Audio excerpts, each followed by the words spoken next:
wafdi ballaaran oo ay hogaaminayeen mas'uuliyiinta sare ee xisbiga mucaaradka ee wadani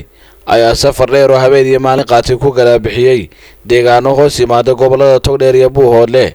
waxaana mas'uuliyiintani safarkan ugu kurgalayeen dadkii abaartu soo barakeysay oo ku sugan deegaanadaasi waxaana intii mas'uuliyiintani safarkan ay ku jireen ay dadkii goobahaasi ku sugnaa iyo kuwii dariiqyada taagnaaba u qaybiyeen cunto isugu jirta raashin iyo biyo waxaana halkaasi ka hadlay gudoomiyaha xisbiga mucaaradka ee wadani Cabdiraxmaan Maxamed Cabdilaahi Ciro iyo hogaamiyaha xisbiga Xirsi Cali Xaaji Xasan Cabdi Haybe iyo Cali Cartan oo iyaguna kamid ah xubnaha xisbigaasi iyo waliba Suldaan Daakir Khalifa oo kamid ah madax dhaqameedka Soomaaliland ee abaartu haleeshay ee ka soo qaxay gobolada Sool Sanaag iyo Togdheer qaybihiisa kala duwanba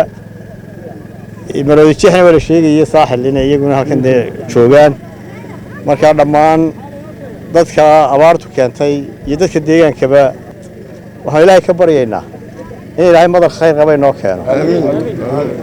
oo Ilaahay abaarta inaga jabiyo oo mid degdeg inoo keeno oo mid aan xoolaha iyo dadka inta waxba yeelin inoo keeno marka labaad sida la sheegay waxaan doonaynaa inaanu qaranka kala qayb qaadano oo dareenka iyagana u muujino shacbiga abaaraysan oo aanu indhaha iyaga ku soo aragno safarkii aanu maanta soo galnay waxaanu soo aragnay dhibaatadu intay leegtay dadka dhibta haysta xoolaha dhintay faraha badan baan soo aragnay saaka waa berigii baan ka soo baxnay Burco xilligan waa naga socona ujeedada safarka iyagu waxa ay xoogaal u noqono xaaladda abaarta ee ka jirta gobolada bari ee Jamhuuriyadda Soomaaliland waxaan u soconay abaaraasta la sheegay oo lala umaanaan socon runtii hawlihii xisbiga imika umaanaan socon abaarta iyo gurmadkeedaan u soconay waqtiguna runtii waa waqti gaabsi oo dhul badan oo deegaan badan waanu maraynaa insha Allah ta'ala Ilaahay waxaan ka baryaynaa inuu abaarta inaga jabiyo xoolaha iyo dadkaba in Ilaahay inaga badbaadiyo waxa weeye wafdigeegan uu hogaaminayo gudoomiyuhu iyo hogaanka xisbigu waxa weeye taanu u soo baxnay wixii aanu anagu haynay iyaga ka hadli doona waxaanu ku soo dhaafnay gobolka Togdheer baan ku soo dhaafnay saanu ku soo dhaafnayna waxa weeye in saddexda gobolba loo qaybiyo dhibaatada dad baa laga yimid guryihii jilicsan gudida qaranka ee gobolka ya 200 gadbadood oo raashina iyo 100 booyadooda biyaha ya marka hadii la yiraahdo waxa loo qaybinayaa saddexda gobol ee imika dadkoodii ay eeridan joogaan ayaa loo qaybinayaa weydin man doona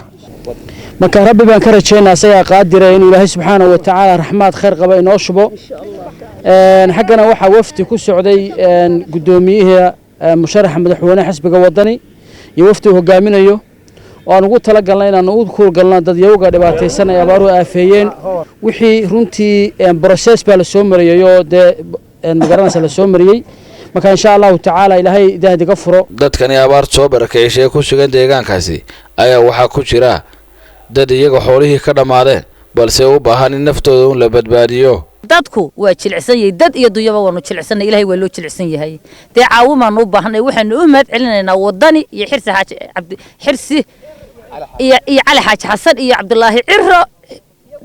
iyo wixii la socday waftigiisa iyo wakiiladiisa waxaanu ka codsanaynaa inay wax noo keenaan biyo iyo baadba waanu u baahnay waanu jilicsanay waana u mahad celinaynaa waana u ducaynaynaa laakiin wax horena ma soo gaadhin maanta caawimada ka horeysa ma naan arag wax ka horeeyo Ibrahim Faarax Macaan iyo Cable TV Burco.